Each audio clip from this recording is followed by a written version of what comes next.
Robert F. Kennedy Jr., running as an independent in the 2024 presidential election.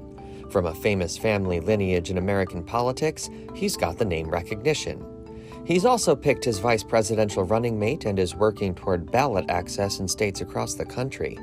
But Kennedy, like other third-party candidates in American history, faces an uphill battle to break through the two-party system. So there are a couple of reasons why it's so difficult for third parties to emerge and succeed in an election cycle. And the biggest part of that really has to do with our electoral system. The centrist group No Labels recently ended its effort to field a presidential candidate in the 2024 election. It comes months after No Labels failed to find a high-profile candidate willing to lead a so-called unity ticket.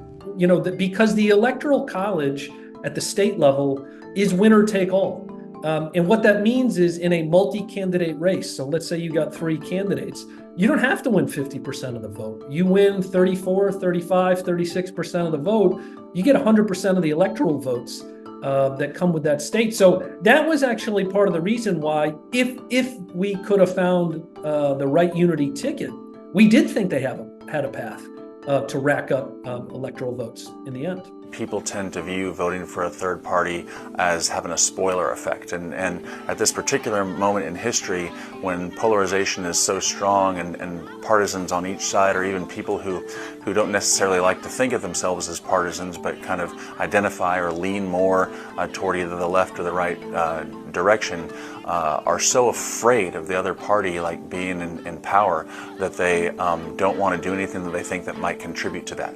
Since Teddy Roosevelt, third-party candidates have gone toe-to-toe with Democrats and Republicans who are backed by party funding and name-brand recognition. They have gotten into this habit of just demonizing the emergence of any third-party option. They just say it's a spoiler, you're going to ruin the election, you're going to pull votes disproportionately from one candidate or the other. At no point do they ever seem to look in the mirror and ask themselves, why is there such an appetite for these alternative options in the first place? On the Democratic side, they refused to have any debates. They wouldn't let Dean Phillips, a Democratic primary challenger, or Robert F. Kennedy. They did a lot to keep them off the ballot, which explains why Robert F. Kennedy is actually running as an independent today. Kennedy has really appealed to that group of Americans, again, who believe in conspiracy theories, who think that no one who's part of the elite establishment can be trusted, and again, that's stronger on the right now in American politics, but it has a significant presence on the left as well.